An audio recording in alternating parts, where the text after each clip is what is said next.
பார்த்திபன் கனவு பகுதி 8 தொடர்கிறது. பழிக்கு பழி வாங்குவதற்காக நரசிம்ம சக்கரவர்த்தி வெகுகாலம் ஆயத்தம் செய்து கொண்டிருந்தார். கடைசியில் 6 வருஷத்துக்கு முன்பு அவர் வாதாபியின் மேல் படையெடுத்து சென்றார். அப்பொழுது நமது பார்த்திப மகாராஜாவையும் தமது படைகளுடன் வந்து சேர்ந்து கொள்ளும்படி ஓலை அனுப்பினார். அதற்கு பார்த்திப ராஜா அப்படியே செய்வதாகவும், ஆனால் அதற்கு பிரதியாக அன்று முதல் உறையூரிலிருந்து கப்பம் வாங்குவதை நிறுத்திவிட வேண்டும் என்றும், சோழ நாட்டின் புலிக்கொடிக்கு சம மரியாதை கொடுக்க வேண்டும் என்றும் செய்தி அனுப்பினார். இதை நரசிம்ம சக்கரவர்த்தி கவனிக்கவே இல்லை. மறு ஓலை கூட அனுப்பாமல் படை கிளம்பி போய்விட்டார். அன்று முதல் பார்த்திப மகாராஜாவும் காஞ்சிக்கு கப்பம் அனுப்புவதை நிறுத்திவிட்டார். அது காரணமாகத்தான் யுத்தம் வந்திருக்கிறது வள்ளி. இப்பொழுது நீயே சொல்லு. பார்த்திப மகாராஜா முன்வைத்த காலை பின்வைத்து சக்கரவர்த்தியிடம் சரணாகதி அடைந்து விடலாமா? நமது சீராப்பள்ளி மலையில் போட்ட புலிக்கொடியை தாழ்த்தி பல்லவர்களின் எருதுகொடியை மறுபடியும் பறக்க விடலாமா? அந்த அவமானத்தை சகித்து கொண்டாவது இந்த சோழ தேசத்து மக்கள் எதற்காக உயிர் வைத்து கொண்டிருக்க வேண்டும்? அந்த நியாயமெல்லாம் எனக்கு தெரியாது தாத்தா. நமது பார்த்திப மகாராஜா என்ன செய்கிறாரோ அதுதான் சரி.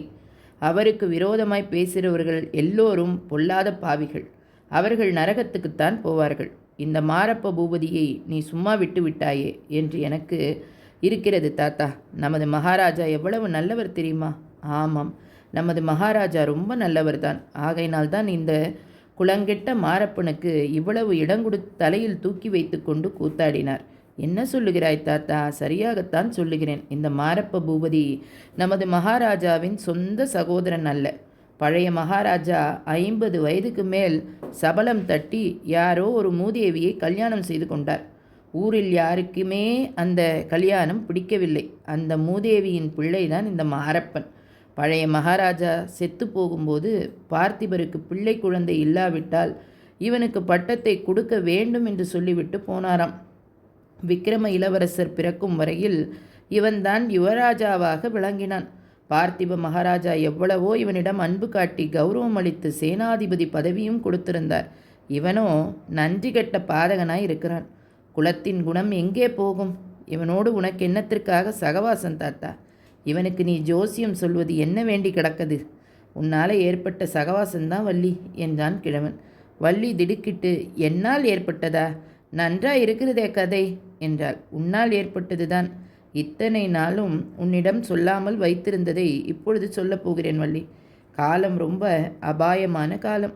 நமது மகாராஜாவுக்கு என்ன நேருமோ, ராஜ்யம் என்ன கதியடையுமோ தெரியாது. இந்த மாரப்ப பூபதி யுத்தத்துக்கு போக மாட்டான் என்று மட்டும் எனக்கு நிச்சயமாய் தெரியும். நீ இவன் விஷயத்தில் ரொம்ப எச்சரிக்கையாய் இருக்க வேண்டும். என்ன தாத்தா, ரொம்ப பயமுறுத்துகிறாயே? இந்த கரிமூஞ்சியிடம் எனக்கு என்ன பயம் என்று வள்ளி கேட்டாள். நான் சொல்லுகிறதை கொஞ்சம் கவனமாக கேளம்மா. ஒரு காலத்தில் இந்த மாரப்ப பூபதி தன்னை உனக்கு கட்டி கொடுக்க வேண்டும் என்று கேட்டுக்கொண்டிருந்தான். அவன் தலையிலே இடி விழ என்றாள் வள்ளி.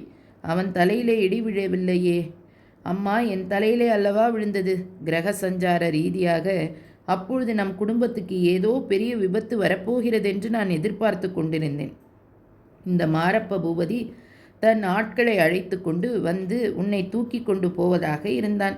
இதுவும் எனக்கு தெரிந்தது. நீயும் உன் தமையன்மார்களும் அப்பொழுது வீட்டில் இருந்தால் இரத்த கலரியாயிருக்கும் என்று எண்ணித்தான் எல்லோரையும் அக்கறையில் உள்ள கல்யாணத்துக்கு போங்கள் என்று அனுப்பினேன்.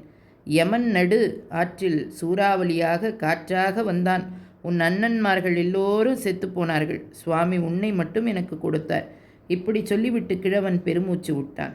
ஆகாயத்தை பார்த்து ஏதோ யோசனையில் ஆழ்ந்தாள் வள்ளி. இத்தனை நாளும் சொல்லவில்லையே தாத்தா, இவன்தானா என் அண்ணன்மார்களுக்கெல்லாம் யமனாக வந்தவன்? அப்புறம் என்ன நடந்தது என்று கேட்டாள். நீங்கள் எல்லோரும் படகேறி போன பிறகு நான் எதிர்பார்த்தபடியே இவன் தன் ஆட்களுடன் வந்தான். வீட்டில் நீ இல்லை என்று கண்டதும் தம் தம் என்று குதித்தான். அவனை சமாதானப்படுத்துவதற்காக நான் சோதிட சாஸ்திரத்தை உபயோகப்படுத்தினேன். நீ பெரிய சக்கரவர்த்தியின் மருமகன் ஆகப் போகிறாயப்பா. இந்த அற்ப ஆசையெல்லாம் விட்டுவிடு என்று சொன்னேன். அது முதல் இவன் என்னென்னவோ ஆகாச கோட்டைகள் கட்ட ஆரம்பித்து விட்டான். ஜோசியம் கேட்பதற்கு அடிக்கடி வந்து என் பிராணனை வாங்கி கொண்டிருக்கிறான். இப்பொழுதுதான் அவன் என்னை பற்றி பேசியதின் அர்த்தம் புரிகிறது தாத்தா. ஓடக்காரர் யுத்தத்துக்கு போய்விட்டால் நான் என்ன செய்வேன்? நீதான் என்னை காப்பாற்ற வேண்டும் என்று சொல்லி கிழவனுடைய கையை வள்ளி கெட்டியாக பிடித்து கொண்டாள். அவளுடைய உடம்பு நடுங்கிற்று. கிழவன், பைத்தியமே, ஏன் இப்படி நடுங்குகிறாய்? பொன்னன் சண்டைக்கு போக மாட்டான். அவனை மகாராஜா அழைத்து கொண்டு போக மாட்டார். என் குடும்பத்துக்கு நேர்ந்த பெரிய விபத்து மகாராஜாவுக்கு தெரியும். என் குலத்தை வளர்க்க நீ ஒருத்திதான் இருக்கிறாய் என்றும் தெரியும். ஆகையால்தான் பொன்னனை சண்டைக்கு வரவேண்டாம் என்றார். நிச்சயமாக அழைத்து போக மாட்டார் என்றான். அச்சமயம் வாசலில் முரசடிக்கும் ஓசை கேட்டது. பின்வருமாறு கூவும் குரலும் கேட்டது.